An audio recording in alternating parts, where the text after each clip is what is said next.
Hello बच्चों, my self Sanjeev Shukla और मैं आप सबका स्वागत करता हूं हमारे इस स्पेशल सीरीज़ में।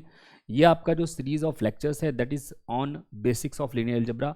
बेसिक्स ऑफ लीनियर अलजेब्रा जो है आपका, इसमें जो मैं टॉपिक्स कवर कर रहा हूँ इस पूरे सीरीज़ में, उसमें आपको मैं सारा जो ग्रेजुएशन लेवल तक का आपका लीनियर अलजेब्रा है जो रिक्वायर्ड है वो सारा का सारा हम इस सीरीज़ में कवर करेंगे।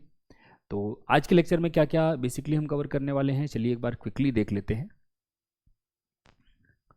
तो जैसे पहले तो हम देखेंगे, जब हम लीनियर अलजेब्रा पढ़ने चाहते हैं तो सबसे पहले हम वेक्टर स्पेसेस पढ़ते हैं। वेक्टर स्पेस डिफाइन करने के लिए we need an algebraic structure जिसको हम फील्ड बोलते हैं। तो पहले हम फील्ड पढ़ेंगे, फिर हम जानेंगे कि किसी फील्ड की कैरेक्टरिस्टिक का क्या तात्पर्य है। नेक्स्ट है एग्जाम्पल ऑफ अ फील्ड। तो अब एक फील्ड नहीं, एग्जाम्पल्स ऑफ फील्ड होना चाहिए यहाँ पे, मतलब कई सारी फील्ड्स हम देखेंगे। डेफिनेशन ऑफ वेक्टर स्पेसेस, और फिर हम देखेंगे examples of vector spaces. So the the topic that will be covering in this particular lecture. ठीक है, ओके। तो सबसे पहले डेफिनेशन ऑफ फील्ड्स पे आते हैं। तो फील्ड क्या होती है, ठीक है, तो मैं इसको भी आपको बताऊंगा। पहले मैं यहाँ पे आपको बता देता हूँ अभी वो जो लिखा है, क्योंकि एक साथ बहुत सारा लिखा हुआ है तो आपको शायद जो है समझने में समस्या हो रही हो, ठीक है ना। तो मैं क्या कर रहा हूँ, मैं पहले आपको कह दो कि बिना उसको पढ़े डिटेल में, बिना मतलब इसके गए सारा चीज़ों के, पहले आराम से समझते हैं कि फील्ड क्या होता है। ठीक है, मान लीजिए आपके पास एक कोई भी नॉन एम्प्टी सेट है एफ। मान लीजिए एफ कोई भी नॉन एम्प्टी सेट है, एफ नाम रख दिया उसका, कोई भी नॉन एम्प्टी सेट हो सकता है। और इसके साथ मैंने दो ऑपरेशन डिफाइन किए हैं, फंक्शंस डिफाइन किए हैं। अब फंक्शंस को यूजुअली एफ जी एच इत्यादि से डिनोट करते हैं, हम इसको प्लस से डिनोट कर रहे हैं, है ना। और ये आपका मैं डिफाइन कर रहा हूं एफ क्रॉस एफ से लेकर के एफ तक, और एक कन्वेंशन के साथ डिफाइन कर रहा हूं कि जब मैं plus eight A comma B लगाऊंगा तो उसको मैं डिनोट करूंगा ए प्लस बी से। ठीक है ना, ये हमारी कन्वेंशन है कि प्लस लगेगा तो ए कॉमा बी टाइप के पॉइंट्स पे, लेकिन ए कॉमा बी टाइप के पॉइंट्स पे लगने के बाद जो आंसर आएगा that I am going to denote by A plus B. ठीक है, तो ये ध्यान में जरूर रखिएगा। इसी प्रकार से एक ये पहला ऑपरेशन हो गया, इसको मैं बोलूंगा एडिशन। तो एक फंक्शन मेरे पास होना चाहिए एफ क्रॉस एफ से लेकर के एफ तक, और दूसरा मेरे पास एक फंक्शन होना चाहिए मल्टीप्लिकेशन। तो वो भी एक फंक्शन मेरे पास होना चाहिए एफ क्रॉस एफ से लेकर के एफ तक।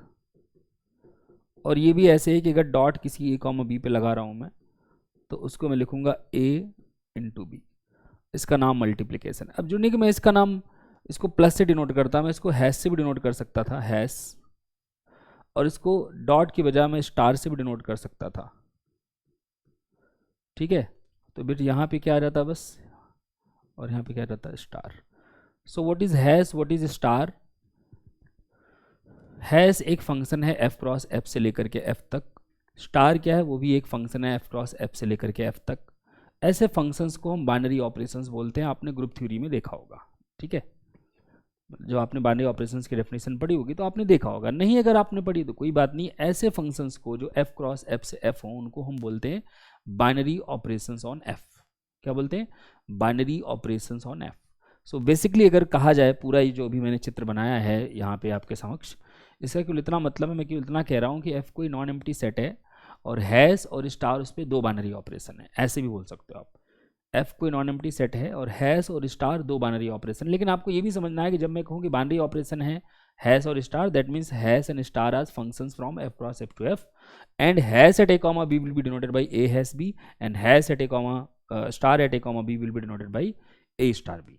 ठीक है ना, तो ये हम नोटेशनल कह दो कि कन्वेंशन बना के चल रहे हैं। अब फील्ड होने के लिए क्या क्या प्रॉपर्टी चाहिए वो हम देख लेते हैं।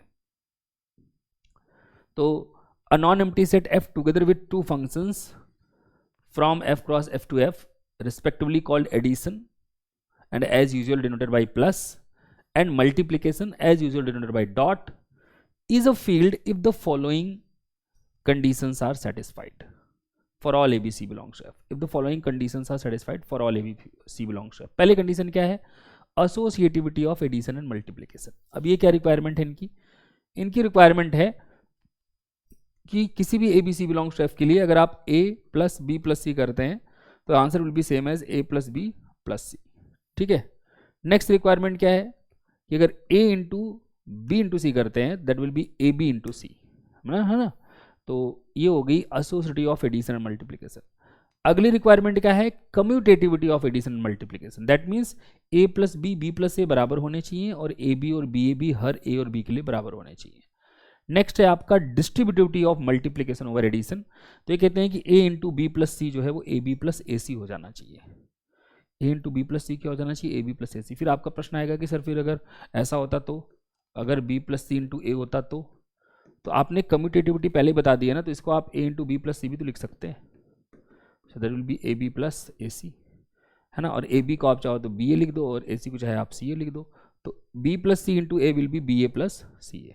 ठीक है, तो चाहे a इधर मल्टीप्लाई हो चाहे उधर मल्टीप्लाई हो, दोनों ही केस में डिस्ट्रीब्यूट हो जाएगा।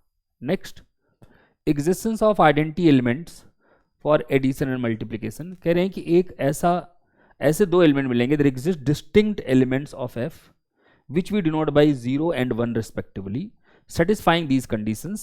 क्या क्या कंडीशन है कि a plus 0 will be a and a into 1 will be a for all a belongs to f। तो ये जो एलिमेंट है जो 0 है इसको बोलते हैं एडिटिव आइडेंटिटी ऑफ f 0 को, और जो 1 है उसको हम बोलते हैं मल्टीप्लिकेटिव आइडेंटिटी ऑफ 1। यहाँ पे 0 and 1 they are not numbers, they can be any elements of f that satisfy this conditions. ठीक है ना, ओके। नेक्स्ट है एग्जिस्टेंस ऑफ एडिटिव इनवर्स। तो ये कह रहे हैं कि for each element a belongs to f there will always be an element in f which we will denote by minus A so that a plus minus A will be 0। अब यहाँ पे minus ए का मतलब ये नहीं कि a का negative, minus ए का मतलब कोई भी एलिमेंट जिसको a में ऐड करने पे 0 आता हो उसको डिनोट हमेशा किससे करेंगे, माइनस ए से। ठीक है ना, नेगेटिव का तो कंसेप्ट यहाँ पे जरूरी नहीं हो ना, क्योंकि we are not in numbers. f is what, f is any non empty set जिसपे दो फंक्शन दिए हैं, एक का नाम एडिशन एक का नाम मल्टीप्लिकेशन है, जो ये कंडीशन चाह रहे हैं कि सेटिस्फाई कर दें। इसी प्रकार से existence of multiplicative inverse of every non zero element. So multiplicative inverse की जो बात की जा रही है वो केवल किन एलिमेंट्स के बारे में बात की जा रही है, जो नॉन जीरो एलिमेंट्स है, जो जीरो के बराबर नहीं है। यहाँ पे जीरो का मतलब एडिटिव आइडेंटिटी, 1 का मतलब मल्टीप्लिकेटिव आइडेंटिटी, 0 का मतलब नंबर 0 नहीं, 1 का मतलब नंबर 1 नहीं। ठीक है, 0 का मतलब एडिटिव आइडेंटिटी एंड 1 का मतलब मल्टीप्लिकेटिव आइडेंटिटी। तो कह रहे हैं कि कोई भी अगर एलिमेंट f का है जो एडिटिव आइडेंटिटी के बराबर नहीं है, तो ऐसे हर एलिमेंट के लिए एक और एलिमेंट मिलेगा f में जिसको मैं a इनवर्स से डिनोट करूंगा, और a इनवर्स को a में मल्टीप्लाई करूंगा तो मेरे पास 1 आ जाएगा। ऐसे एलिमेंट को हम कहते हैं कि वो a का मल्टीप्लिकेटिव इनवर्स है। ये सारी प्रॉपर्टीज जिस भी किसी non empty set together with two binary operations में सेटिस्फाई हो जाएंगी, ऐसे हम नॉन एम्प्टी सेट को एक फील्ड बोलेंगे। क्या बोलेंगे, फील्ड। ठीक है, अब कुछ महत्वपूर्ण प्रॉपर्टीज या कह दो टर्मिनोलॉजीज, नॉट प्रॉपर्टीज, टर्मिनोलॉजीज। क्या है कि let f be a field with operations addition multiplication. तो हम ऐसे लिखेंगे कि f प्लस डॉट, ऐसे लिखेंगे is a field, is a field. जब मैं लिखूं कि दिस इज अ फील्ड तो आपको अंडरस्टूड करना है कि अच्छा इसका मतलब f नॉन एम्प्टी सेट है, एडिशन मल्टीप्लिकेशन फंक्शन से f क्रॉस f से लेकर के f तक, जो कि ये 6 कंडीशन सेटिस्फाई कर रहे हैं। ठीक है ना, ये समझना है बस। ओके, कह रहे हैं कि अगर ये कोई फील्ड है और a b f के एलिमेंट हैं तो जो a प्लस माइनस बी होगा। आपने कहा ना कि कोई भी एलिमेंट अगर आपने a और b f में लिए हैं, आपको पता है कि b के लिए माइनस b मिलेगा f में। अब क्योंकि f पे ऑलरेडी आपको ऑपरेशन एडिशन दिया है तो आप a और माइनस b को भी तो जोड़ सकते हो ना। तो a और माइनस b को जोड़ के वो जो भी आए उसको मैं हमेशा a माइनस b से रिप्रेजेंट करूंगा। a माइनस b से क्या करूंगा, रिप्रेजेंट। ठीक है, a माइनस b का मतलब क्या है, a माइनस b का मतलब है a में b का एडिटिव इनवर्स जोड़ना। a माइनस b का मतलब है a में जोड़ा गया है b का एडिटिव इनवर्स। ठीक है, डिफरेंस का ये मतलब है यहाँ पे। नेक्स्ट, इसी प्रकार से अगर a कोई एलिमेंट है f का और b कोई नॉन जीरो एलिमेंट है f का, तो b अगर नॉन जीरो एलिमेंट है तो b का मल्टीप्लिकेटिव इनवर्स मिलेगा। तो जो b का मल्टीप्लिकेटिव इनवर्स मिलेगा उसको आप b इनवर्स रिप्रेजेंट करते हैं, है ना। तो ये जो a इंटू बी इनवर्स है इसको हम a बाई b से रिप्रेजेंट करेंगे, a अपॉन b से, a अपॉन b से।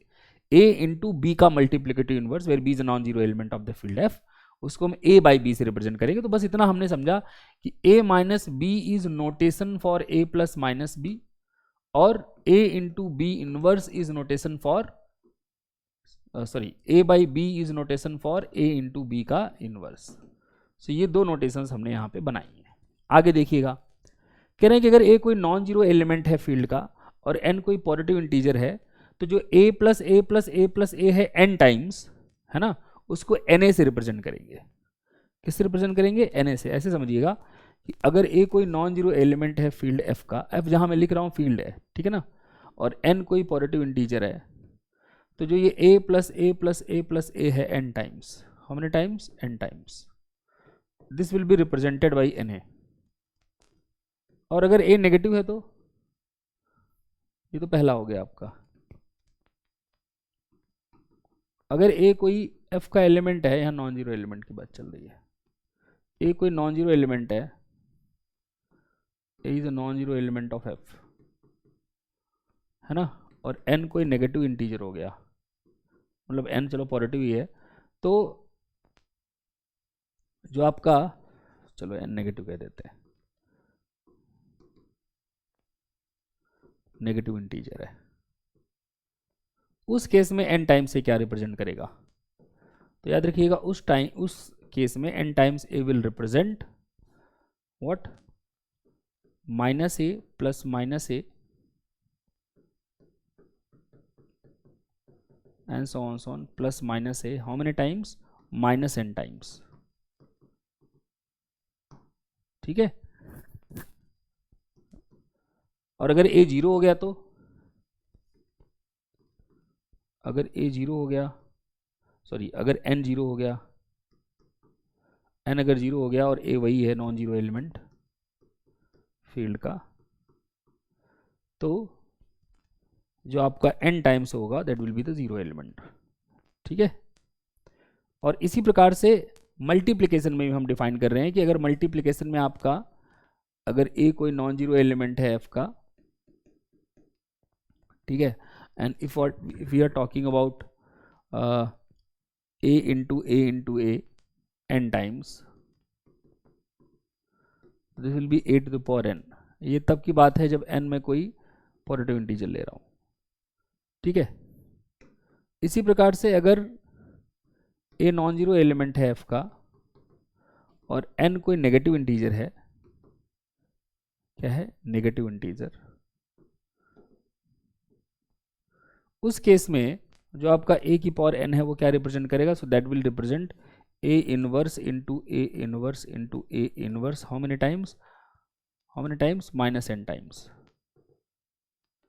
तो basically this is nothing but a inverse की पावर माइनस n, और ऐसे यहाँ पे ये आपका जो n टाइम्स a था that was minus n times minus a, है ना।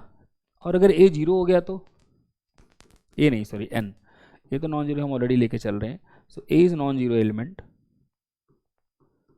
और n जीरो हो गया, तो अगर n जीरो हो गया तो a की power n will be nothing but 1, the multiplicative identity. So अगर a कोई नॉन जीरो एलिमेंट है f का और n जीरो हो रहा है, तो a की power n will be the multiplicative identity of the field, ठीक है। तो these are the things that you should remember. अब आगे बात करते हैं सब फील्ड क्या होता है। So let f be any field, तो जब मैं f को फील्ड कर रहा हूँ तो f पे डेफिनेटली एक एडिशन ऑपरेशन है, एक मल्टीप्लिकेशन ऑपरेशन है। Let f be any field, ठीक है, a non-empty subset,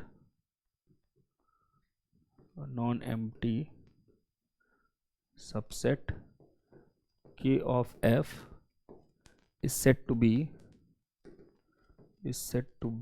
a subfield of f if पहला 0 and 1 belongs to k। 0 1 क्या है? 0 is the additive identity of f and 1 is the multiplicative identity of f। दूसरा, if a and b belongs to k then a minus b has to be an element of k। और तीसरा, if a and b belongs to k and b is non-zero, if a and b not equal to 0 belongs to k, तो a into b inverse also belongs to k। तो 3 condition जो भी non empty subsets किसी field F के satisfy करेंगे उनको हम सब फील्ड्स बोलते हैं। क्या बोलते हैं? सब फील्ड्स। ठीक है, जैसे अगर सबसे आसान उदाहरण आपके समक्ष प्रस्तुत करने का प्रयास किया जाए तो सबसे आसान एग्जाम्पल जो होगा वो होगा आपका set of real numbers with respect to usual addition multiplication. Set of real numbers with respect to usual addition multiplication, मतलब ऑपरेशन क्या लेके चल रही है? Usual addition and multiplication. तो आपको पता है, पहली चीज़ आपको पता है कि ये दोनों एसोसिएटिव हैं, that you know that a plus B plus C is same as a plus B plus C. And दूसरा इसी में, मतलब इसी का दूसरा वाला also you know this also what, कि भाई a into B into C, real number में अगर a into B into C करोगे that will be a b into C. This can be done for every a b c belongs to R। तो associativity यही है। पहली property क्या होती थी फील्ड होने की? Both the operations addition multiplication has to be associative, तो वो हो गया। नेक्स्ट क्या था? दोनों ऑपरेशन कम्यूटेटिव होने चाहिए। तो आपको ये भी पता है रियल नंबर्स में a प्लस बी करो चाहे b प्लस a करो सेम होता है, और साथ ही साथ चाहे आप a इंटू बी करो चाहे b इंटू a करो वो भी सेम होता है। इसका मतलब इसमें कम्यूटेटिविटी भी आ गई। अगला ऑपरेशन क्या है? So this is associativity and commutativity. Next है डिस्ट्रीब्यूटिविटी, और डिस्ट्रीब्यूटिविटी भी आप जानते हैं एडिशन के ऊपर होती है मल्टीप्लिकेशन की। Third property we know that a into B plus C, कोई भी 3 रियल नंबर ले लो तो इसको आप a b plus a c लिख सकते हो for all a b c belongs to R। तो डिस्ट्रीब्यूटिव प्रॉपर्टी भी डन। अब अगली प्रॉपर्टी क्या बची है? Existence of identity elements with respect to addition and multiplication. तो existence of identity elements, identity element कौन होते हैं? एडिशन के रिस्पेक्ट में 0 होता है। फोर्थ प्रॉपर्टी में there exist 0 belongs to R so that a plus 0 वापस आपको a दे देगा for all a belongs to R। और इसी प्रकार से यू विल गेट 1, है ना, there exist 1 real number belongs to R so that a into 1 is again a for all a belongs to R। ये भी हो गया। नेक्स्ट प्रॉपर्टी क्या चाहिए? Existence of additive inverse.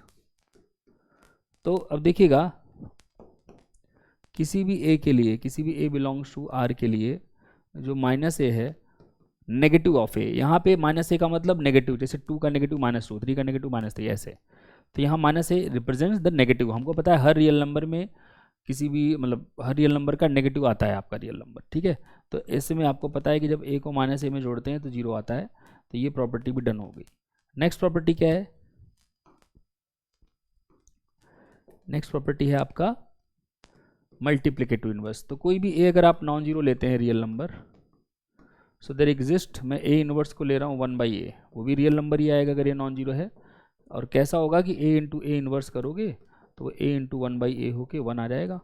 तो इसका मतलब मल्टीप्लिकेटिव इनवर्स और एडिटिव इनवर्स भी मिल गए आपके। इसका मतलब अब ये स्ट्रक्चर फील्ड बन गया, ठीक है ना। ये लास्ट प्रॉपर्टी थी that we needed. So now I can say that our given structure is a field.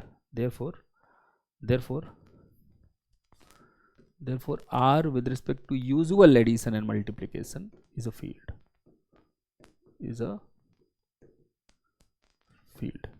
क्या बन जाएगा? ये फील्ड बन जाएगा, ठीक है। ओके, अब समझिएगा, एक चीज और ध्यान से देखिएगा कि अभी हमने सब फील्ड की भी चर्चा की थी। अब हमने किसकी चर्चा की थी? सब फील्ड की। एग्जाम्पल और देखिएगा, मान लीजिए मैं f को ले लेता हूँ r। जब मैं r लिखूंगा आगे से तो याद रखना यूजुअल एडिशन मल्टीप्लिकेशन ले रहा हूँ, जब तक मैं स्पेसिफाई ना करूँ कि एडिशन क्या है मल्टीप्लिकेशन क्या है।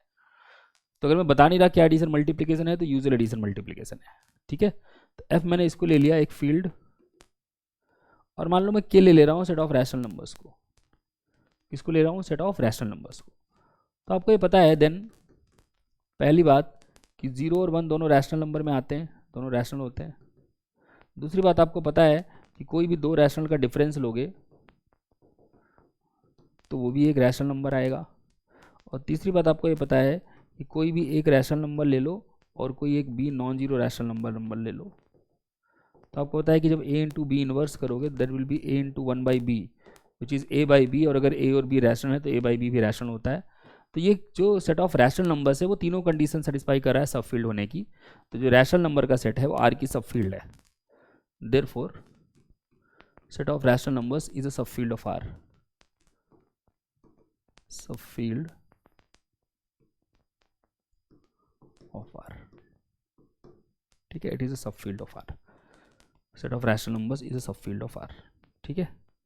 एक और एग्जांपल देखते हैं, let's C equal to R two भी all know R two is A comma B, ठीक है ना। आर टू मतलब ये आर टू मतलब, तो what I am saying is कि सी आपका आर टू है, आर टू होने का मतलब इसके elements will be of the type A comma B where A and B belongs to real numbers.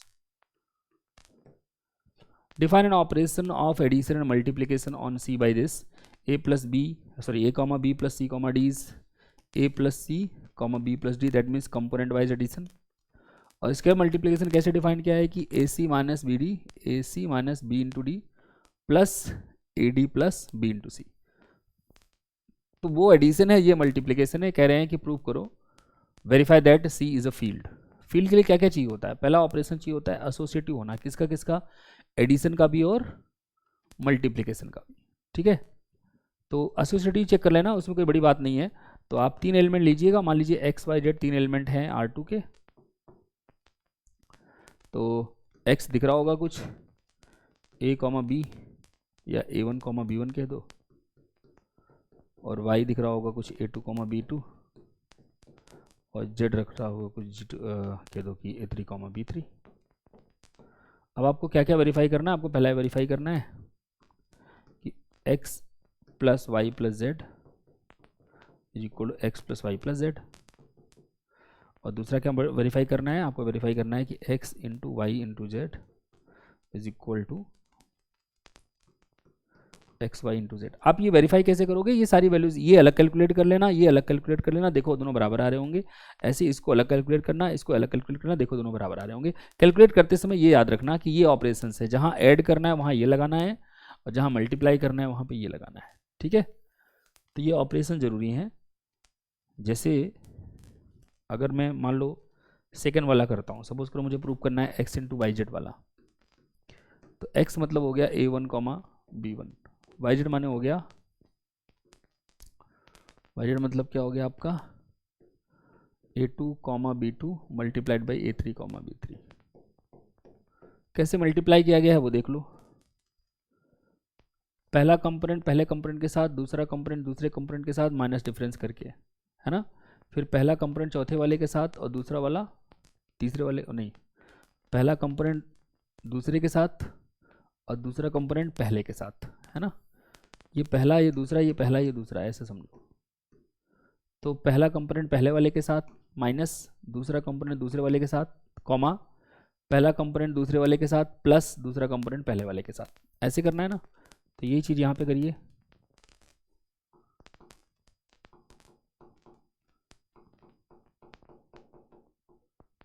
ठीक है, ओके, तो करिए यहाँ पे। तो पहला कंपोनेंट पहले वाले के साथ, तो ये हो गया आपका A one comma B one और A one A two A three, minus दूसरा वाला दूसरे के साथ, तो B two B three, comma पहला अब इसके दूसरे के साथ, तो ए टू बी थ्री, और प्लस इसका दूसरा इसके पहले के साथ, तो ए थ्री बी टू।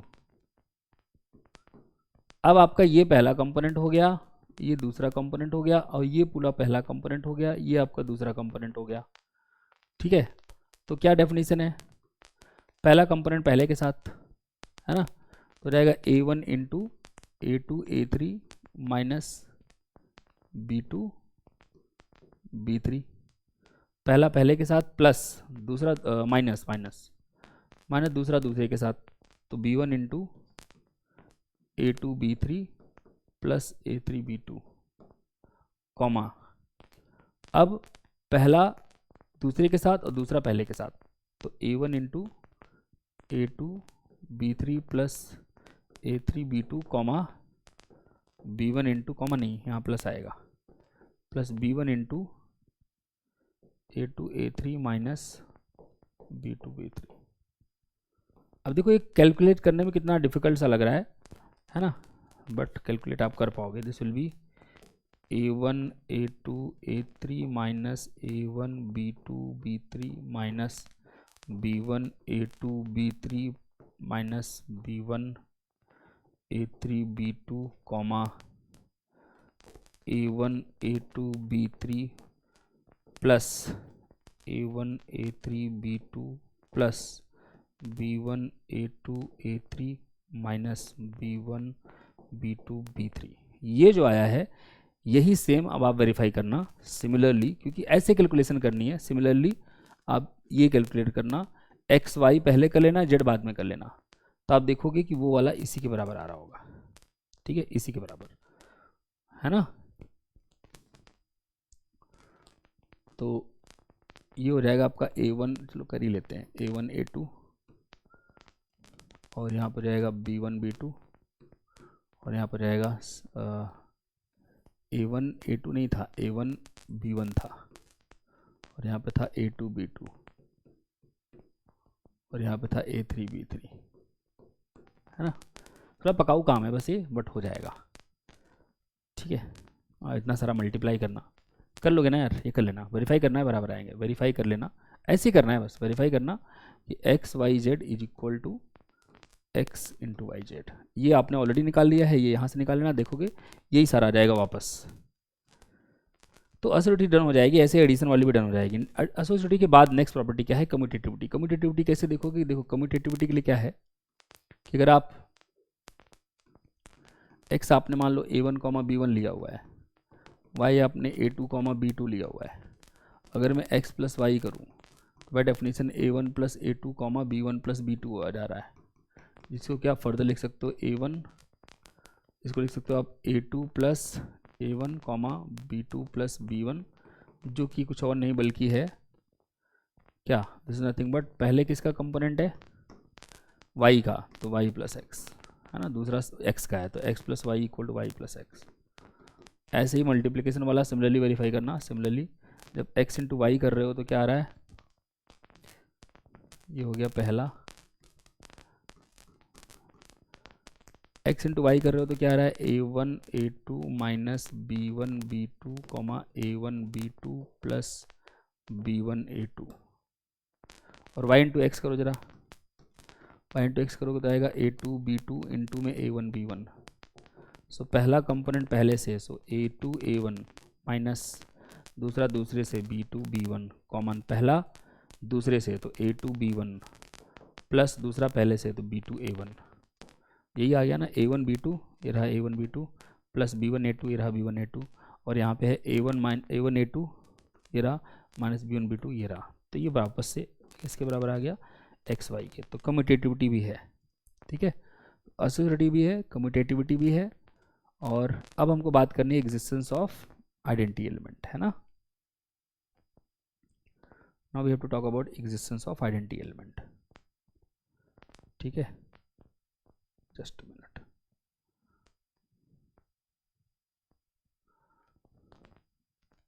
तो आइडेंटिटी एलिमेंट क्या है, आइडेंटिटी एलिमेंट एडिशन के रिस्पेक्ट में क्या है, 0,0। तो यहाँ देखो 0,0 नंबर नहीं है, 0,0 is just an element of R2, है ना। और आप देख रहे हैं कि किसी भी x में जब 0 जोड़ोगे, x का मतलब हुआ A1 कॉमा B1 प्लस 0,0, तो आपका हो जाएगा A1 plus 0 comma B1 plus 0 which is again A1 comma B1 which is nothing but x वापस, so x plus 0 is again x plus 0 is nothing but x again for all x belongs to R2। इसका मतलब ये additive identity हो गई, है ना। इसी प्रकार से मल्टीप्लिकेटिव आइडेंटिटी आप निकाल सकते हो, वो कैसे होगा, मल्टीप्लिकेटिव आइडेंटिटी क्या है, अगर मैं 1 को ले लूँ 1,0, है ना, तो है तो R2 का element, and if I multiply x with 1 what will be that will B x आपका है A1 comma B1 multiplied by 1,0। Multiply कैसे करते हो, पहला कंपोनेंट पहले कंपोनेंट के साथ तो A1 इंटू 1 A1 हो गया, माइनस दूसरा कंपोनेंट दूसरे के साथ तो B1 इंटू 0 हो गया, मतलब 0 आ गया, कॉमा फिर पहला कंपोनेंट लास्ट वाले के साथ विच इज़ A1 इंटू 0, है ना, विच इज़ 0, फिर B1 इंटू 1 तो विच इज़ B1, तो ये वापस आपका x के बराबर आ गया, तो x into 1 is equal to X, and that you can also see कि भाई इसका मतलब हुआ कि 1 इज़ द मल्टीप्लिकेटिव आइडेंटिटी। अब एडिटिव इन्वर्स की अगर बात की जाए, है ना, नहीं पहले डिस्ट्रीब्यूटिव प्रॉपर्टी है, तो डिस्ट्रीब्यूटिव प्रॉपर्टी में क्या है, आई थिंक ये 4th होगी, राइट, कि अगर मैं x into Y plus Z करता हूँ तो मान लेते हैं भाई x यही है आपका a1 कॉमा, इसको भाई वेरीफाई करने के लिए फिर वही दोनों साइड सॉल्व करके बराबर देखने पड़ेंगे, तो मुश्किल काम नहीं है, बट ठीक है, थोड़ा सा टेडियस कैलकुलेशन है। वेरीफाई करना कि x into Y plus Z is equal to X Y plus X Z. मतलब इसके लिए क्या करना है, आप एक्स वाई जेड मान लेना, पहले ये कैलकुलेट करना, फिर इसको कैलकुलेट करके जोड़ देना, देखना दोनों बराबर आ रहे होंगे। सो आप वेरीफाई कर सकते हो, दिस कैन बी वेरीफाई, ठीक है, this can be verified. Next है आपका एडिटिव इनवर्स। तो कोई भी अगर एलिमेंट आप x लेते हो, x is equal to a1 comma b1 belongs to R2। अब अगर मैं डिफाइन कर दूं, define minus X to B minus a1 comma minus b1, तो बेटा अगर a1 b1 रियल नंबर है तो minus a1 comma minus b1 भी रियल नंबर होंगे, तो ये माइनस जो x आपने डिफाइन किया वो किसका एलिमेंट हो जाएगा, R2 का। तो जब आप x प्लस माइनस एक्स करेंगे तो आ क्या रहा होगा, a1 comma b1 plus minus a1 comma minus b1, and by the definition of addition this will be a1 minus a1 comma b1 minus b1 which is 0 comma 0 which is the zero element। तो आपने देखा कि x plus minus x जो है वो zero आ गया, हर x के लिए ऐसा आप माइनस एक्स ढूंढ पा रहे हैं, मतलब हर एलिमेंट के पास एडिटिव इनवर्स है, ठीक है। ऐसे मल्टीप्लिकेटिव इनवर्स कैसे निकालोगे, अगर x आपका अब नॉन जीरो एलिमेंट है, तो मान लो आपने x लिया non zero element, let x is not equal to zero in R2, तो मतलब x कुछ ऐसा होगा a1 कॉमा b1 जहाँ a1 not equal to zero है या फिर b1 not equal to zero है, या तो a1 नॉन जीरो है या तो b1 नॉन जीरो है, दोनों जीरो नहीं हो सकते, नहीं तो फिर x जीरो हो जाएगा, जो कि हमने कहा है कि नहीं है। अब मुझे क्या चाहिए, हमको चाहिए कि भाई x में किससे मल्टीप्लाई करें कि भाई आइडेंटिटी आ जाए। आइडेंटिटी क्या है इसकी, 1 कॉमा जीरो। तो जो इसका इन्वर्स होगा, आप देखना होगा a1 अपॉन में a1 square minus b1 square comma minus b1 upon में a1 स्क्वायर माइनस, कैसे आएगा, ये कोई जादू तो है नहीं। तो मान लेते हैं कि इसका इन्वर्स जो है, सपोज करो ये है कुछ a2 कॉमा b2, लेट, ये हमने लेट किया है, मुझे a2 b2 चाहिए किसके टर्म में, a1 b1 के टर्म में। तो भाई मुझे क्या चाहिए, मुझे चाहिए कि x इंटू एक्स इन्वर्स करने पे 1 मतलब 1 कॉमा जीरो आ जाए। तो x इंटू एक्स इन्वर्स का मतलब क्या है यहाँ पे, a1 comma b1 multiplied by a2 comma b2, I want this to be equal to 1 comma zero. अब यहाँ से क्या आएगा, आपको पता है पहला पहले से, सो a1 a2 माइनस दूसरा दूसरे से, तो b1 b2 कॉमा पहला दूसरे से, that means a1 b2 minus नहीं प्लस आता है अब b1 a2, मुझे चाहिए 1 कॉमा जीरो। तो मतलब यहाँ से आएगा आपका एक a1 a2 minus b1 b2 equal to 1, और फिर b1 a2 और plus a1 b2 equal to 0। अब ये इक्वेशन है दो, और दो वेरिएबल हैं आपके पास। वेरिएबल कौन से हैं आपके, जिनको आपको सॉल्व करना है, आपके वेरिएबल हैं a2 b2, you have to find a2 b2 find करने के लिए आप क्या करोगे, वही एलिमिनेशन मेथड यूज़ करो। तो अगर मुझे यहाँ पे देखो a2 के साथ a1 है, तो मैं ऐसा कर रहा हूँ, ऊपर वाले में मल्टीप्लाइड बाई b1 कर देता हूँ और नीचे वाले में मल्टीप्लाइड बाई a1 कर देता हूँ। ऐसा अगर मैं करूँगा तो क्या हो जाएगा, this will become a1 b1 a2 minus b1 square b2 equals b1, और यहाँ बन जाएगा a1 b1 a2 minus a1 square b2 equal to 0। अब अगर मैं माइनस कर दूँ, अगर मैं इसमें से इसको माइनस कर दूँ, माइनस प्लस और ये माइनस, तो क्या हो जाएगा, ये तो कैंसिल हो गया, और ये हो जाएगा a1 square minus b1 square into में b2 equal to b1।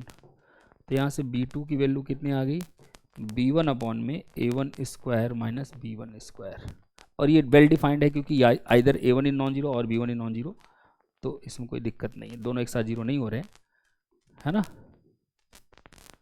Okay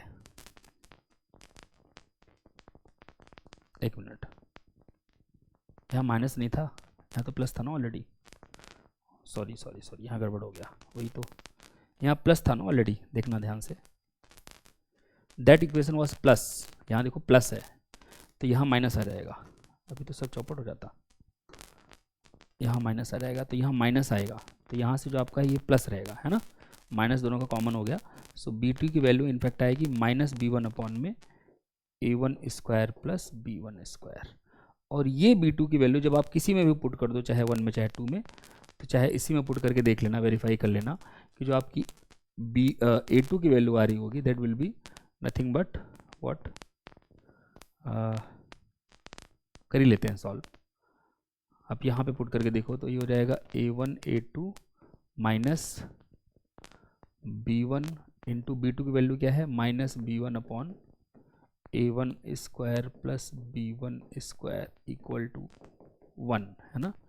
तो यहाँ से हो जाए आपका a1, ठीक, और प्लस b1 का स्क्वायर, यहाँ पे a2 भी तो है, सो a1 into a2 plus b1 का स्क्वायर अपॉन में a1 square plus b1 square equal to 1। तो यहाँ से आपका a1 a2 इक्वल्स क्या हो जाएगा 1 माइनस b1 का स्क्वायर अपॉन a1 का स्क्वायर प्लस b1 का square. So which is a1 का, तो a1 स्क्वायर हो जाएगा और a1 से a1 एक कट जाएगा, तो a2 की वैल्यू आ जाएगी आपकी, a2 की वैल्यू आ जाएगी आप देखना a1 अपॉन में a1 square plus b1 square. और ये वेल डिफाइंड इसलिए है क्योंकि a1 square plus b1 square कभी जीरो नहीं हो सकता, क्योंकि दोनों में से कम एक नॉन जीरो इसकी जानकारी हमको ऑलरेडी है। इसका मतलब ये हुआ कि आपको यहाँ से पता ये चल गया कि जो आपका x गिवन था a1 b1, उसका जब आप इन्वर्स निकालोगे ना तो वो कुछ और नहीं बल्कि a1 अपॉन में a1 square plus b1 square comma minus b1 upon में a1 square plus b1 square आ रहा है। So that means every element has multiplicative inverse, so therefore it is a field, therefore C which is R2 is a field. अब यहाँ पे note वर्दी एक चीज़ और है, वो देखिएगा। अगर मैं I को रिप्रेजेंट करूँ 0,1 के द्वारा, तो व्हाट विल बी I का स्क्वायर, I का स्क्वायर क्या आएगा, I का स्क्वायर करोगे दैट मीन्स 0,1 को you have two multiplied with 0,1, तो होता है ये इंटू ये दैट मीन्स 1 माइनस ये into A that means sorry 0। और कैसे मल्टीप्लाई करते हैं, 0,1 को 0,1 में मल्टीप्लाई करना है, मतलब 0,1 मल्टीप्लाइड बाई 0,1, तो ये इसमें मल्टीप्लाई होता है तो वो 0 हो गया, फिर ये इसमें मल्टीप्लाई होता है तो 1 हो गया, तो -1 आया, कॉमा ये इसमें मल्टीप्लाई 0 और ये इसमें मल्टीप्लाई 0, तो -1,0 आपका आई स्क्वायर का वैल्यू आया है। एक और नोट लिखिएगा कि अगर मैं रिप्रेजेंट करूं, if we denote a,0 by a,0 को किसी रिप्रेजेंट करें बाई a, तो आपका जो आई स्क्वायर है, आई स्क्वायर जो है जो कि -1,0 आया है वो आपका -1 हो जाएगा, है ना। आई स्क्वायर क्या हो जाएगा -1 हो जाएगा अगर मैं a,0 को a से रिप्रेजेंट कर रहा हूँ तो। और दूसरा फ़ायदा इससे क्या होगा, दूसरा फ़ायदा इससे ये होगा कि जो आपका a, b है उसको आप लिख सकते हो ना, इसको you can write a,0 plus b into 0,1, but 0,1 को तो आपने क्या बोला है, 0,1 को यू हैव कॉल्ड i, तो इसका मतलब जो है a, b को यू कैन राइट, ये इसको a बोला है आपने और इसको i बोला है ना। तो हर R2 के एलिमेंट का एक रिप्रेजेंटेशन ये भी हो सकता है जहाँ पे आई स्क्वायर आपका जो है वो -1 है, ठीक है। और ऐसी रिप्रेजेंटेशंस को आप कॉम्प्लेक्स नंबर्स बोलते हैं, ठीक है। तो R2 के एलिमेंट्स या कॉम्प्लेक्स नंबर्स सेम ही चीज़ है, ठीक है। ये हमने एक प्रकार से यहाँ पे एस्टेब्लिश करने का प्रयास किया है। और इसी प्रकार से आप वेरीफाई कर सकते हैं। देखो थोड़ा टेडियस होगा ये वेरीफाई करना जो भी मैं यहाँ पे कह रहा हूँ, but you can verify very easily कि अगर आप Q2 लेते हैं, है ना, तो देखो Q2 जो है वो सब फील्ड ऑलरेडी है आपकी। Q2 किसके सब फील्ड है, R2 की। कौन से ऑपरेशन के रिस्पेक्ट में, जो ऑपरेशन आपने वहाँ पे लिए थे उसी ऑपरेशन के रिस्पेक्ट में। बट Q2 किसी और ऑपरेशन के रिस्पेक्ट में भी फील्ड बन सकता है। अब Q2 अगर उस ऑपरेशन के अलावा जो आप जिसके लिए आपने R2 को सब फील्ड बनाया था उसके अलावा अगर किसी ऑपरेशन के रिस्पेक्ट में सब फील्ड बन रहा है, तब मैं नहीं कहूँगा कि Q2 जो है वो सब फील्ड है R2 का। मेरी बात समझिएगा, अगर मैं कह रहा हूँ कि Q2 R2 का सब फील्ड है तो मतलब मैं ये मान के चल रहा हूँ कि ऑपरेशन ये वाला है जिसके रिस्पेक्ट में R2 सब फील्ड बना है, जिसके रिस्पेक्ट में R2 क्या बना है, फील्ड, ये वाला ऑपरेशन। ये एडिशन है और ये इसके ये मल्टीप्लिकेशन है। तो इन दोनों ऑपरेशन के रिस्पेक्ट में R2 फील्ड है और C2 इसकी सब फील्ड है। बट उल्टा बोल गया मैं, R2 एक फील्ड है और Q2 इसकी सब फील्ड है। R2 एक फील्ड है एंड Q2 इसकी एक सब फील्ड है। मैं कहना ये चाह रहा हूँ कि Q2 इन दोनों ऑपरेशन के अलावा भी किसी ऑपरेशन के रिस्पेक्ट में फील्ड बन सकता है, पर उस केस में मैं Q2 को R2 की सब फील्ड नहीं बोलूँगा फिर। ठीक है, अगर Q2 इन्हीं दोनों ऑपरेशन के रिस्पेक्ट में कंसिडर किया गया है तब वो R2 की सब फील्ड है। अगर Q2 किन्हीं और ऑपरेशन के रिस्पेक्ट में क्या नाम है फील्ड बन रहा है तो मैं नहीं बोलूँगा कि वो R2 की सब फील्ड है। तो वो मैं क्यों बता रहा हूँ ये बात, क्योंकि अगला एग्जाम्पल जो है कुछ ऐसा ही है। अगले एग्जाम्पल में मान लीजिए Q2 ये तो हो गया, ये तो उसमें तो कोई दिक्कत है ही नहीं, ये तो हो गया। अब वेरीफाई करने के लिए कह रहे हैं verify that Q2 is a field with respect to the operation defined as these. तो ये एडिशन तो वही है लेकिन मल्टीप्लिकेशन देखो वही नहीं है। यहाँ पे एक P आ गया है, जहाँ पे P क्या है, P कोई फिक्स प्राइम है, where P is a fix prime. तो आप वेरीफाई कर सकते हैं, सारी चीज़ें इसकी वेरीफाई कर सकते हैं, सब कुछ वेरीफाई कर सकते हैं। ठीक है, कोई दिक्कत नहीं आएगी। आप देखोगे पहला चीज़ इसका जो 0 है additive identity that will B 0,0। इसका जो 1 है multiplicative identity that will B 1,0। ठीक है, क्योंकि अगर आप A, B को मल्टीप्लाई करना चाहें 1,0 से, देखो मल्टीप्लिकेशन कैसे डिफाइंड है, A इंटू सी, तो दैट इज A इंटू 1, तो A आ गया plus what B D into P, तो B D that means 1 B into 0 which is 0, तो 1 A plus 0 that is A। फिर ऐसे ही अगला वाला देखो AD, तो A into D that means A into 0, तो 0 हो गया। फिर प्लस B इंटू C, तो B into C, so B into 1 which is B। तो ये 1,0 will work as multiplicative identity and 0,0 will work as additive identity. और बाकी सारी चीज़ें भी आप कैलकुलेट कर सकते हो, इन्वर्सेस भी निकाल सकते हो। तो जो एडिटिव इन्वर्स है, जो अगर x आपका होता A, B, तो जो इसका -x है वो होता -a, -b। क्या होता, वो होता -a, -b। ठीक है, और अगर आपका कोई x होता A, B non zero element, तो जो इसका इन्वर्स होता मल्टीप्लिकेटिव इन्वर्स x का, वो क्या होता, x इन्वर्स, वो आप वेरीफाई करना, वो आपका आएगा A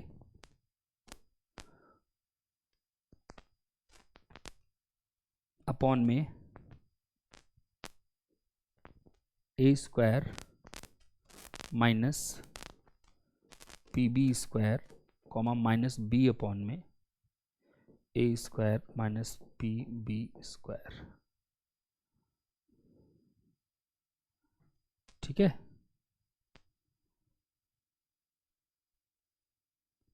बिल्कुल ये आएगा। ठीक है, ये वेरीफाई करना। इनफैक्ट मुझे ये कैसे पता है, दरअसल अभी मैं बताऊंगा आपको भी कि आप जो एलिमेंट इसके लिख रहे हो ना, उसको आप A इंटू में रूट P B टाइप से भी लिख सकते हो। अभी वहाँ लिखा था, आपने ध्यान दिया होगा, तो अभी कैसे आएगा वो भी मैं बताऊंगा। तो अगर मुझे इसका इन्वर्स चाहिए, तो इसका इन्वर्स चाहिए, मतलब मैं कह रहा हूँ कि A, B को ऐसे भी रिप्रेजेंट किया जा सकता है। तो अगर मुझे इसका इन्वर्स चाहिए तो मैं लिख सकता हूँ A plus root P into B, है ना, अब multiplied by A minus root P into B divided by A minus क्या नाम है रूट P इंटू बी। तो ये A plus B, A minus B की तो हो गया आप पता, और यहाँ पे आ गया A minus root P into B, so this will be A square minus PB square. अब इसको इसके नीचे लगा दो, ऐसे ही इसको इसके नीचे लगा दो, तो A, B का इन्वर्स जो है वो यही हो जाएगा जो अभी मैंने आपको बताया। लेकिन ये कैसे आएगा वो भी देख लेते हैं एक बार, देखना। मतलब these things you can verify without using the fact कि A, B को आप A plus root P B लिख सकते हैं। ये जो चीज़ें हैं ये आप वैसे वेरीफाई कर सकते हैं बिना ये जाने कि A, B को A plus root P into B लिखा जा सकता है। ठीक है, ठीक है ना। अब ये देखो क्या कह रहे हैं कि also verify that the element 0,1 satisfy the condition that 0, 1 का स्क्वायर इज P, 0, 0, 1 का square is P, 0। Let's verify that 0, 1 का स्क्वायर का मतलब हुआ 0,1 मल्टीप्लाइड बाय 0,1। अब जिस प्रकार से मल्टीप्लिकेशन डिफाइंड है वो कैसे डिफाइंड है देखना। मल्टीप्लिकेशन ऐसे डिफाइंड है कि पहले ये इसमें मल्टीप्लाई कर दो, तो कर दो 0 इंटू 0 हो गया, प्लस इसको इसमें मल्टीप्लाई कर दो और इंटू में P भी मल्टीप्लाई कर दो। तो इसको इसमें मल्टीप्लाई, मैंने पहले इसको इसमें कर दिया, फिर इसको इसमें करूंगा तो 1 इंटू 1 1 आएगा, इंटू में P तो P आ जाएगा, कॉमा। आगे क्या करना है, A इंटू डी करना है। तो A इंटू डी करने के लिए मैं क्या करूँगा, ए इंटू डी, तो ये 0 हो गया, और प्लस दिस बी इंटू सी, ये भी 0 आ गया, तो ये आ गया p कॉमा 0। इसका मतलब आप ये कह रहे हैं कि 0,1 का होल स्क्वायर जो है वो p कॉमा 0 है। अब p कॉमा 0 को अगर मैं p कह रहा हूँ तो इसका मतलब 0,1 क्या रिप्रेजेंट कर रहा होगा, 0,1 will be representing root p, है ना। अगर मैं इसको p से रिप्रेजेंट करूँ p कॉमा 0 को, तो 0,1 किससे रिप्रेजेंट किया जाएगा, रूट p से। अब आपका जो a कॉमा b एलिमेंट था, जिसको आप लिख सकते हो बिंदास a comma 0 plus b into 0 comma कह दो कि 1, तो a कॉमा 0 को तो आप a से रिप्रेजेंट करते हो R2 में, और 0,1 को भी हमको पता चला कि रूट p से रिप्रेजेंट करेंगे, तो a कॉमा b जो एलिमेंट है वो आपका a plus B root p से रिप्रेजेंट हो जाएगा। मतलब जो आपका ये सेट था उसका हर element a plus B root p type का हो जाएगा। किसका एलिमेंट, ये Q2 का हर एलिमेंट, ठीक है। तो ये जो Q2 का हर एलिमेंट आपका ऐसा होता है ना, इस प्रकार से a plus B root p type का, जहाँ a और b आपके जो है वो रैशनल नंबर्स होते हैं, ठीक है। इस प्रकार से जो रिप्रेजेंटेशन है इसको मैथमेटिक्स में q रूट p से रिप्रेजेंट किया जाता है। किससे रिप्रेजेंट किया जाता है, q रूट p से। किससे रिप्रेजेंट किया जाता है, q रूट p से। और इस पर ऑपरेशन वही है जो आपका a कॉमा b था, जब आपने c कॉमा d में जोड़ा था तो क्या आ रहा था इसका आंसर, इसका आंसर आ रहा था a plus C comma B plus D. अब बस आप ये समझ लीजिए कि अगर यहाँ पे a कॉमा बी के बजाय होता a plus B root p, है ना, और उसको आप जोड़ते c plus D root p में,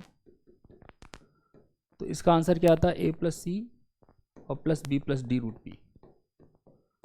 और अगर मल्टीप्लाई करते तो आपने देखा था कि a कॉमा बी को अगर c कॉमा डी से मल्टीप्लाई करना है तो आपने कहा था A C plus B D P comma A D plus B सी।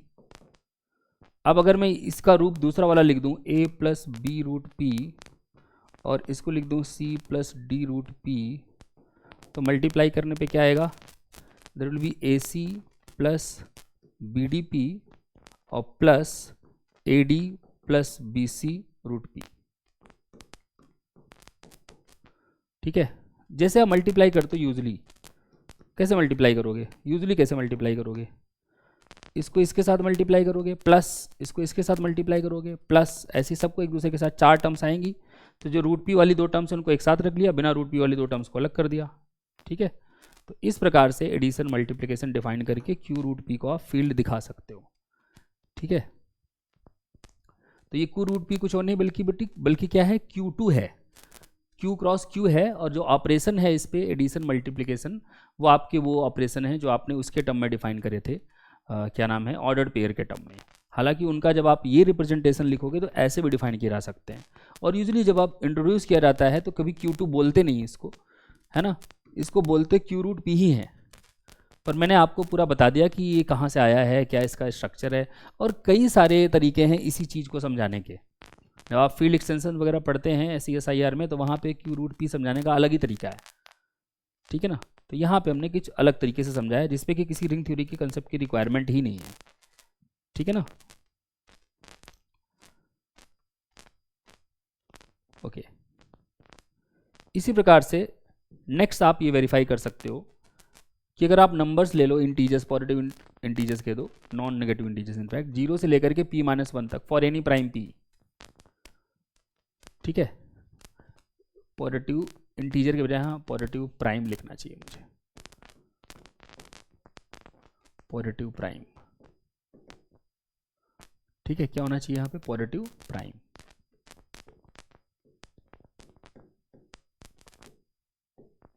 मैं इसको ग्रुप तो बना सकता था लेकिन मुझे ग्रुप नहीं, मुझे फील्ड चाहिए, तो ग्रुप पे मैं जा नहीं रहा अभी। p कोई पॉजिटिव प्राइम है, आप z बाई p ये डिफाइन कीजिए, 0 से p-1 तक के समस्त इंटीजर्स का समुच्चय सेट।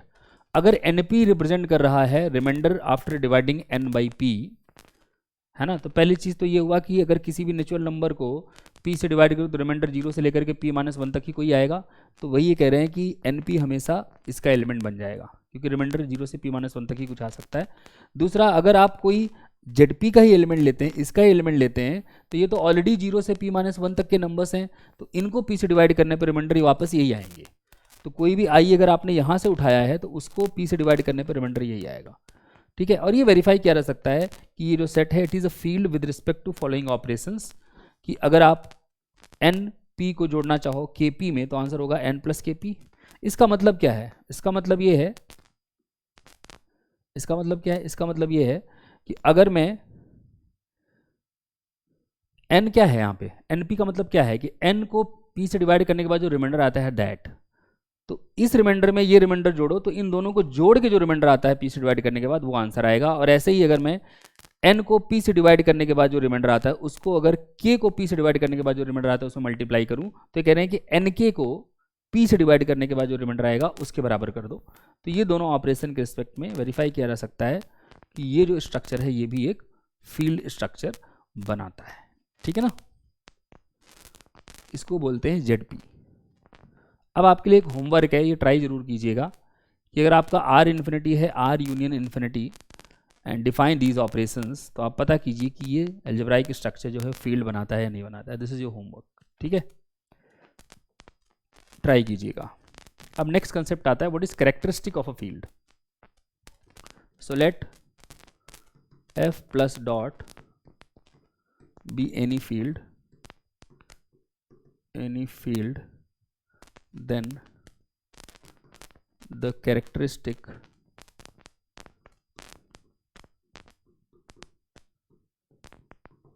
अच्छा विद मल्टीप्लिकेटिव आइडेंटिटी 1, ये भी लिखना जरूरी है। तो मैं ना लिखूं तो आप समझ जाना, जहां 1 लिखूंगा वो मल्टीप्लिकेटिव आइडेंटिटी है। Then the characteristic of F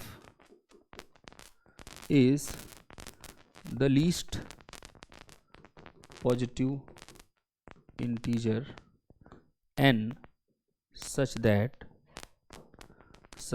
1 plus 1 plus 1 plus 1 n times equal to 0। ठीक है ना, ऐसा सबसे छोटा पॉजिटिव इंटीजर कि 1 को, 1 क्या है, where 1 is the unity of the field, या ऐसे को where 1 is multiplicative identity of F, multiplicative identity of F. तो कैरेक्टरिस्टिक का मतलब ये है, किसी फील्ड की कैरेक्टरिस्टिक का मतलब है कि उसका जो आइडेंटिटी एलिमेंट है विद रिस्पेक्ट टू मल्टीप्लिकेशन, उसको उसी में कम से कम कितनी पॉजिटिव इंटीजर टाइम जोड़ा जाए कि 0 आ जाए। 0 मतलब यहाँ पे एडिटिव आइडेंटिटी है, 0 इज एडिटिव आइडेंटिटी है। ठीक है, तो किसी भी फील्ड में जो मल्टीप्लिकेटिव आइडेंटिटी है उसको उसी में कम से कम कितनी बार जोड़ा जाए कि 0 आ जाए।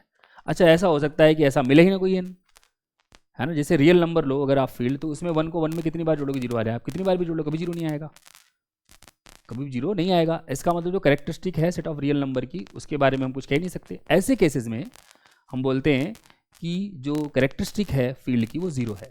तो if no such N exist, ये नोट करके लिखिएगा, note if no such n belongs to natural numbers exists, we say that characteristic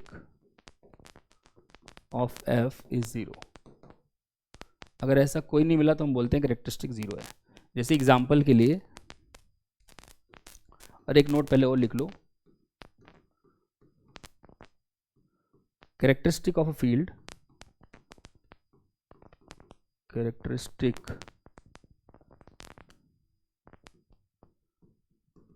of f is denoted by char f। ठीक है, तो जैसे अगर मैं आपसे पूछूं what is the characteristic of field of real numbers, example के लिए, तो आपको पता है कि set of real number with respect to addition multiplication field तो बना देता है। अब इसमें अगर मैं 1 को एक बार जोड़ूँ 1 में, मतलब 1 + 1 2 बार कर दूँ तो 2 आएगा, वो 0 नहीं आएगा। अगर मैं 1 को 1 में 3 बार जोड़ूंगा तो वो 3 आएगा, वो भी 0 नहीं आएगा। और अगर मैं ऐसे कंटिन्यू करता रहूँ और मैं 1 को 1 में n बार जोड़ दूँ किसी भी n टाइम्स, तो ये हमेशा n आएगा, and n can not be 0 for every n belongs to natural numbers. तो ऐसा कोई n मिलेगा ही नहीं कि 1 को 1 में उतनी बार जोड़ने पे 0 आ रहा हो। इसका मतलब ये हुआ कि कैरेक्टरिस्टिक जो है r की वो 0 है। सिमिलरली जो कैरेक्टरिस्टिक Q की है वो भी आप देखोगे 0 आएगी। कैरेक्टरिस्टिक इनफैक्ट आप देखोगे कि जो आपका Q2 है या कैरेक्टरिस्टिक जो है आपका R2 है वो भी 0 आएगा। ठीक है, तो क्या फाइनाइट कैरेक्टरिस्टिक वाली फील्ड होती नहीं है? होती है। एग्जाम्पल ये रहा आपका ZP ले लो, ZP इसमें 0 1 2 अप टू P-1 आता है ना। अब इसमें अगर मैं 1 को 1 में अगर मैं जोड़ूं P टाइम्स,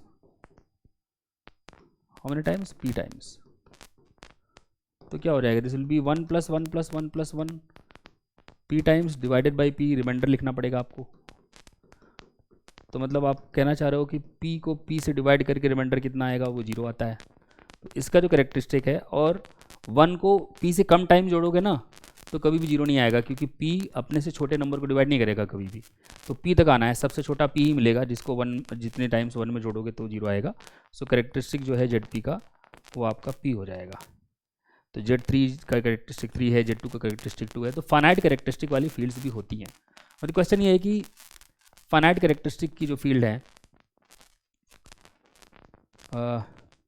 वो हमेशा क्या फाइनाइट फील्ड्स होंगी? क्योंकि यहाँ पे ZP तो एक फाइनाइट फील्ड है, तो हर वो फील्ड जिसकी कैरेक्टरिस्टिक फाइनाइट है, क्या वो फाइनाइट फील्ड होना जरूरी है? तो उसका आंसर है नो। ऐसा जरूरी नहीं कि जो फील्ड आपकी फाइनाइट कैरेक्टरिस्टिक वाली हो वो फील्ड फाइनाइट ही हो। सो इनफाइनाइट फील्ड्स कैन ऑल्सो है फाइनाइट कैरेक्टरिस्टिक। अब एक रिजल्ट है, आप चाहो तो इसको लिख सकते हो। रिंग थ्योरी में इसको हम विस्तार में समझते हैं, बट यहाँ पे जस्ट आप नॉलेज के लिए वेक्टर स्पेस में लिख सकते हो कि एवरी, पहले तो ये रिजल्ट है कि characteristic of a field is either prime or 0, is either 0 or a prime number or prime। ठीक है, पहला तो ये है। दूसरा रिजल्ट ये है कैरेक्टरिस्टिक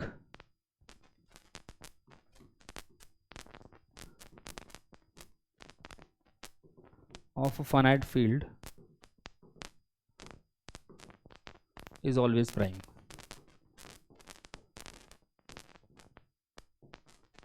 किसी भी फाइनाइट फील्ड की कैरेक्टरिस्टिक हमेशा प्राइम होगी। और एक नोट और लिख लेना, note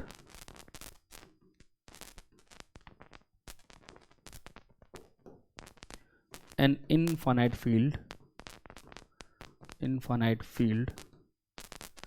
can also have finite characteristic।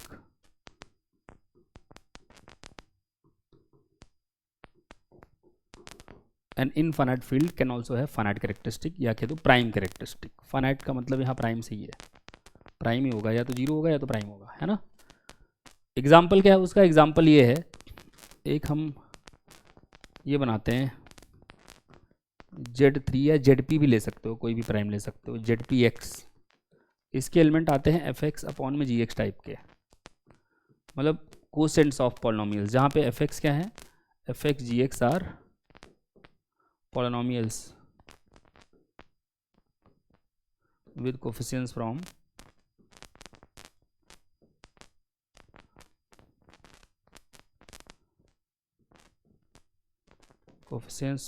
ZP।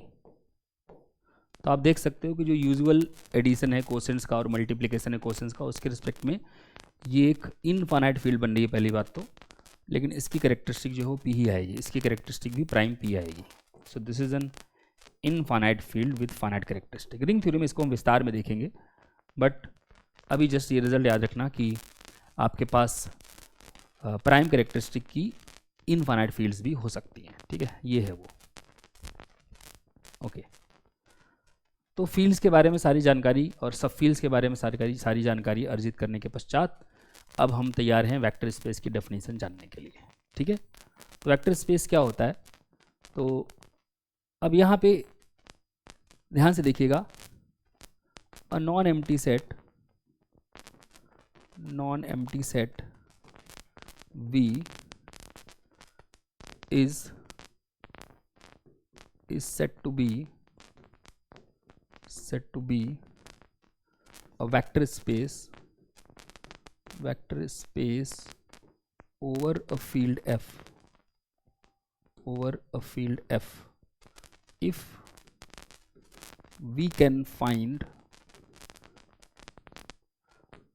functions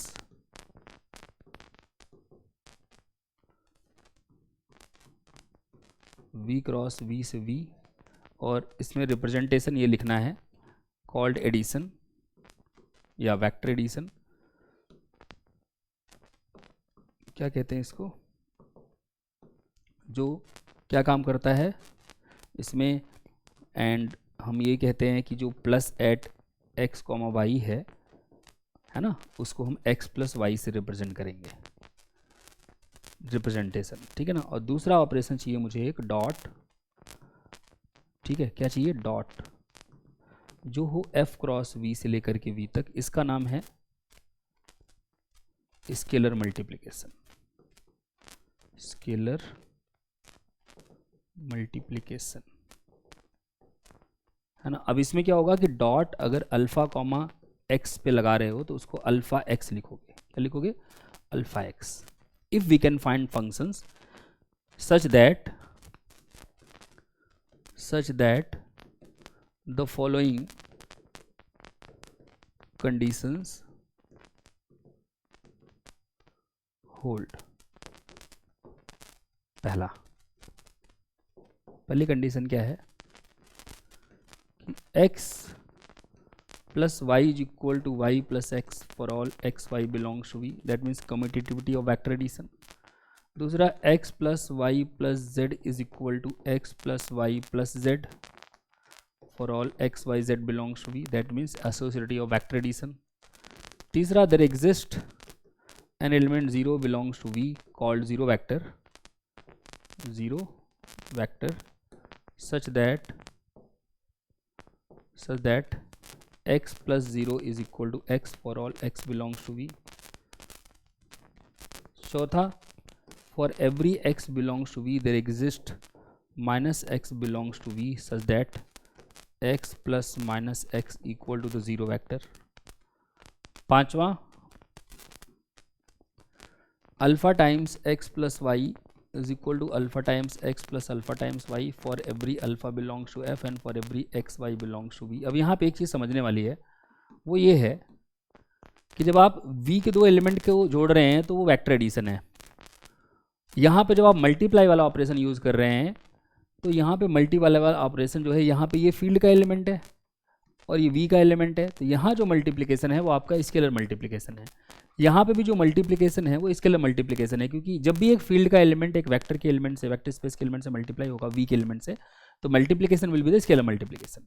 और यहाँ पे क्योंकि ये v का एलिमेंट हो गया, ये v का एलिमेंट हो गया, तो ये जो एडिशन है वो किसका एडिशन है, v का एडिशन है। तो ये अपने आप क्लियर हो जाएगा, इसमें कोई ऐसा नहीं कि आपको रट्टा मारना है कि ये किसका है वो किसका है। सिंपल सा फंडा है, अगर v के दो एलिमेंट जोड़े जा रहे हैं तो वो v के एडिशन से जोड़े जाएंगे। अगर v का एलिमेंट एक फील्ड के एलिमेंट से मल्टीप्लाई किया जा रहा है तो स्केलर मल्टीप्लिकेशन है, बस, ठीक है ना। और अगर फील्ड के दो एलिमेंट मल्टीप्लाई किए जा रहे हैं तो फील्ड वाला मल्टीप्लिकेशन है, फील्ड पे भी तो अपना मल्टीप्लिकेशन होता है ना। तो नेक्स्ट है आपका कि अगर alpha plus beta into X करना है, that will be alpha X plus beta X. अब ध्यान सुनना, for every X belongs to V and for every alpha beta belongs to F. यहाँ पे अल्फा बीटा एफ के एलिमेंट है, तो जो ये एडिशन है वो वेक्टर एडिशन नहीं है, ये स्केलर एडिशन है, अल्फा प्लस बीटा, है ना। जैसे अगर आपके स्केलर मान लो रियल नंबर होते हैं तो ये रियल नंबर का क्या नाम है आपका एडिशन होता। और यहाँ जो इंटू है, क्योंकि ये फील्ड का एलिमेंट है, वी का एलिमेंट है, तो यहाँ इंटू जो लिखा है वो स्केलर मल्टीप्लिकेशन है। क्या है, स्केलर मल्टीप्लिकेशन। अपने आप वही क्लियर है, दो फील्ड के एलिमेंट जोड़े जा रहे हैं तो फील्ड का एडिशन है, दो वी के एलिमेंट जोड़े जा रहे हैं तो वी का एडिशन है, जिसके दो एलिमेंट जोड़े जा रहे हैं उसका एडिशन है, जिसके दो एलिमेंट मल्टीप्लाई किए जा रहे हैं। देखो, हम वी के एलिमेंट से मल्टीप्लाई करना तो हमने बताया नहीं है, हमने बस वी के एलिमेंट को जोड़ना सिखाया है ना। तो जब भी मल्टीप्लिकेशन आएगा, एक फील्ड का एलिमेंट एक वी के एलिमेंट से मल्टीप्लाई हो रहा होगा, फील्ड का एलिमेंट किससे मल्टीप्लाई हो रहा होगा, वी के एलिमेंट से, तो वहाँ पे क्या यूज होगा, इसके मल्टीप्लिकेशन, ठीक है। लेकिन उसके अलावा ये भी हो सकता है कि आप फील्ड के दो एलिमेंट को मल्टीप्लाई करो, तो ये किसके बराबर आएगा, this will be alpha into B X, and this is true for every alpha beta belongs to f and for every x belongs to v. अब यहाँ पे जो मल्टीप्लिकेशन है वो फील्ड का है, बट यहाँ पे जो मल्टीप्लिकेशन है वो स्केलर मल्टीप्लिकेशन है, यहाँ पे जो मल्टीप्लिकेशन है वो स्केलर मल्टीप्लिकेशन है, यहाँ पे जो मल्टीप्लिकेशन है वो स्केलर मल्टीप्लिकेशन। अपने आप क्लियर है, दो फील्ड के एलिमेंट मल्टीप्लाई किए जा रहे हैं तो फील्ड का मल्टीप्लिकेशन है, एक फील्ड का एलिमेंट वीक एलिमेंट से मल्टीप्लाई किया जा रहा है तो स्केलर मल्टीप्लिकेशन है, यहाँ फील्ड का एलिमेंट वीक एलिमेंट से मल्टीप्लाई हो रहा है तो स्केलर मल्टीप्लिकेशन है, यहाँ पे ये वीक एलिमेंट बन गया, अब ये फील्ड का एलिमेंट है, फील्ड का एलिमेंट वीक एलिमेंट से मल्टीप्लाई किया जा रहा है तो स्केलर मल्टीप्लिकेशन है। ठीक है ना, इस प्रकार से। तो इसमें कोई जादूगरी नहीं है, सिंपल ऑब्जर्वेशन है, कौन किससे मल्टीप्लाई किया जा रहा है उससे निर्धारित होगा कि किसका मल्टीप्लिकेशन है किसका एडिशन है। ठीक है, तो ये ध्यान में रखिएगा। ओके, और लास्ट में चलते चलते 1 होता है ना हर फील्ड में मल्टीप्लिकेटिव आइडेंटिटी, कह रहे मल्टीप्लिकेटिव आइडेंटिटी से किसी भी एक्स को मल्टीप्लाई करोगे तो आपको वापस एक्स मिलेगा, चाहे जो भी वी का एलिमेंट ले लो। तो ये 8 कंडीशन अगर सेटिस्फाई हो जाए, ऐसे मुझे 2 ऑपरेशन अगर मिल जाए, 2 फंक्शन मिल जाए अगर ऐसे, है ना, अगर ऐसे 2 फंक्शन मिल जाए, एक वी क्रॉस वी से वी तक, जिसके लिए ये रिप्रेजेंटेशन काम करेगी कि plus at X comma Y को मैं एक्स प्लस वाई लिखूंगा, और एक एफ क्रॉस वी से वी तक कि dot at alpha comma X को मैं अल्फा इंटू एक्स लिखूंगा। अगर ये 2 ऑपरेशन मुझे ऐसे मिल जाएँ कि ये 8 कंडीशन सेटिस्फाई हो जाए तो मैं बोल दूंगा कि V is a vector space over F. ठीक है, क्या बोल दूंगा, V is a vector space over F. ठीक है, जैसे एग्जाम्पल के लिए, फॉर एग्जाम्पल मान लो वी मैंने ले लिया set of positive real numbers और एफ मैंने ले लिया फील्ड ऑफ रियल नंबर्स। अब मैं एक प्लस ऑपरेशन डिफाइन कर रहा हूँ, देखिएगा वी क्रॉस वी से लेकर के वी तक कैसे डिफाइन कर रहा हूँ, ध्यान से देखिएगा कि plus at X comma Y is equal to X into Y. मतलब मैं ये कह रहा हूँ कि मैं जो एडिशन वाला ऑपरेशन है बेसिकली जो x प्लस वाई है उसको मैं x इंटू वाई डिफाइन कर रहा हूँ। एडिशन क्या डिफाइन कर रहा हूँ कि x और y को मल्टीप्लाई कर दो। तो पहली बात तो दो पॉजिटिव रियल नंबर्स को मल्टीप्लाई करो तो वापस पॉजिटिव रियल नंबर आएगा, so this is a well defined function. दूसरा मुझे क्या चाहिए होता है स्केलर मल्टीप्लिकेशन, तो वो मुझे चाहिए होता है f क्रॉस v से लेकर के v तक। तो मैं कह रहा हूँ कि डॉट अगर अल्फा कॉमा x पे लगाना है तो अल्फा की x की पावर अल्फा कर देना, अल्फा की पावर x कर देना, इनफैक्ट अल्फा की पावर x, उल्टा हो जाएगा ये, तो x की पावर अल्फा। ठीक है, x की पावर अल्फा कर देना। तो x की पावर अल्फा, x पॉजिटिव है, उसकी कोई भी रियल नंबर पावर लगा दो पॉजिटिव आएगा। किसी रियल नंबर, किसी पॉजिटिव रियल नंबर की कोई भी पावर लगा दो, चाहे नेगेटिव चाहे पॉजिटिव, हमेशा एक पॉजिटिव रियल नंबर आएगा। किसी भी पॉजिटिव रियल नंबर की कोई भी पावर लगा दो, चाहे पॉजिटिव चाहे नेगेटिव, वो हमेशा एक पॉजिटिव रियल नंबर आएगा। तो ये दोनों ऑपरेशंस वेल डिफाइंड है, बट हमको देखना है कि क्या वो 8 कंडीशन सेटिस्फाई कर रहे हैं। तो पहला देखो, पहली कंडीशन, पहला तो अगर आप x प्लस वाई करोगे तो वो x इंटू वाई है, जिसको आप y इंटू एक्स भी लिख सकते हो क्योंकि ये मल्टीप्लिकेशन है रियल नंबर्स का, जो कि आपका y प्लस एक्स हो गया। तो आपका पहला ऑपरेशन तो डन हो गया कि x plus Y is Y plus X. और अगर आप ध्यान से देखें तो आपका जो एडिशन है वो तो रियल नंबर्स का मल्टीप्लिकेशन है ना। आपने एडिशन क्या डिफाइन किया है, मल्टीप्लिकेशन ऑफ रियल नंबर्स, और multiplication of real numbers associative भी होता है, सॉरी कम्यूटेटिव भी होता है और एसोसिएटिव भी होता है, तो एसोसिएटिव चेक करने की जरूरत नहीं है। तीसरा आपको चाहिए identity element with respect, zero vector चाहिए आपको। अब इसको जरा ध्यान से समझिएगा, आपको चाहिए कि x में क्या ऐसा जोड़ा जाए कि वापस x आ जाए, लेकिन आपको ये पता है कि जोड़ने का मतलब मल्टीप्लाई करना है। तो क्या मल्टीप्लाई किया जाए x में, यहाँ पे 1, तो जो यहाँ का 0 है, देयर एग्जिस्ट 0, जिसको आप जीरो वेक्टर बोलते तो वो यहाँ पे 1 है। 1 बिलोंग्स टू आर पॉजिटिव, या जिसको कि आप v कह रहे हैं, सच दैट आप जब x प्लस 0 करेंगे तो that will B x plus 1 and by definition it is x into 1 which is x, है ना। तो आपका थर्ड कंडीशन में सेटिस्फाई हो गया। फोर्थ कंडीशन क्या है कि आपको हर x के लिए एक ऐसा ढूंढना है कि मल्टीप्लाई करने पे 0 आ जाए, ऐड करने पे, ऐड का मतलब मल्टीप्लिकेशन है इस पर्टिकुलर एग्जाम्पल में। तो कोई भी x अगर आप v का एलिमेंट लेते हैं, so there exist x inverse, या एक है दो माइनस एक्स इक्वल्स 1/x, वो भी पॉजिटिव रियल नंबर आएगा, सच दैट जब मैं x प्लस माइनस एक्स करूँगा तो वो रहेगा x into minus x, minus x से रिप्रेजेंट करोगे याद रखना यहाँ पे, और ये आपका हो जाएगा x into 1/x which is 1 which is 0, क्योंकि 1 is the zero vector of v। ठीक है, तो x प्लस माइनस एक्स 0 आ रहा है, मतलब फोर्थ कंडीशन भी डन हो गई। पांचवी कंडीशन देखो, पांचवी condition, what is alpha into X plus Y, by definition this is x plus Y alpha times x plus Y. Alpha times X plus Y. एक मिनट, यहाँ क्या डिफाइन किया है हमने, एक्स की पावर अल्फ़ा, ठीक है। तो पहली बात तो यहाँ एक्स प्लस वाई का मतलब है एक्स इंटू वाई, तो ये रहेगा एक्स वाई की पावर अल्फ़ा, क्योंकि alpha times vector is vector की power alpha, so this will be X to the power alpha into Y to the power alpha. X to the power alpha को आप x alpha लिख सकते हैं, और into का मतलब यहाँ प्लस से है, तो ये हो जाएगा अल्फ़ा वाई। तो ये भी ट्रू हो गया, for all alpha belongs to real numbers and for all X Y belongs to what, positive real numbers. इसमें कन्फ्यूजिंग क्यों इतना हो सकता है कि आप कहीं एडिशन को मल्टीप्लिकेशन लिख दे रहे हो, तो बस आप इतना याद रखो ना कि आर प्लस पे आपने एडिशन डिफाइन ही मल्टीप्लिकेशन किया हुआ है, तो कोई दिक्कत नहीं आएगी। और इसके लिए मल्टीप्लिकेशन कैसे डिफाइन किया है कि alpha into X is X to the power alpha.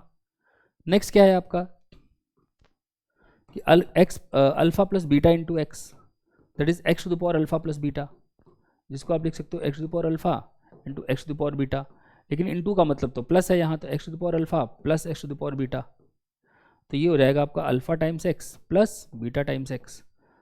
हो गया, ये भी कंडीशन डन हो गई। नेक्स्ट क्या है कि alpha beta into X, by definition this is X to the power alpha beta, जिसको कि आप X to the power beta alpha भी लिख सकते हैं, जिसको कि आप X to the power beta to the power alpha भी लिख सकते हैं, इसको कि आप alpha times X to the power beta भी लिख सकते हैं by definition of scalar multiplication, और इसको आप X to the power beta को लिख सकते हैं बीटा टाइम्स एक्स। ये कंडीशन भी डन हो गई। और लास्ट कंडीशन क्या है, what is 1 times X, 1 into X sorry, that is X to the power 1 by definition which is X, तो ये कंडीशन भी डन हो गई। तो इसका मतलब पॉजिटिव रियल नंबर्स का सेट जो है वो एक वेक्टर स्पेस बनाता है over field of real numbers with respect to these two functions, ठीक है ना। इन दोनों फंक्शंस या कह दो इन दोनों बाइनरी इन दोनों ऑपरेशंस के रिस्पेक्ट में, इस एडिशन और इस स्केलर मल्टीप्लिकेशन के रिस्पेक्ट में पॉजिटिव रियल नंबर्स का सेट जो है वो सेट ऑफ रियल नंबर पे या कह दो फील्ड ऑफ रियल नंबर्स पे एक वेक्टर स्पेस बनाता है। वेक्टर स्पेस के और तमाम एग्जांपल्स जो हैं, बहुत सारे एग्जांपल्स हैं, और इनफैक्ट अगर पूरा वेक्टर स्पेस देखा जाए तो 5 प्रकार के ही वेक्टर स्पेसेस के संदर्भ में चर्चा करता है जो हमारे सिलेबस में है ना। उस पर चर्चा हम नेक्स्ट लेक्चर में करेंगे, और आशा करता हूँ कि ये आपको मदद करेगा। पूरा सीरीज़ आप ध्यान से इसको देखिएगा, और साथ ही साथ जो है रेगुलर बैचेस में भी आप जो है अपनी पढ़ाई करते रहिए। और ये बेसिक, जिसको कुछ बच्चे ऐसे होंगे जिनकी बेसिक थोड़े कमज़ोर होंगे, उनके लिए है ये, ठीक है। तो चलिए मिलते हैं नेक्स्ट लेक्चर में आपसे। Thank you so much.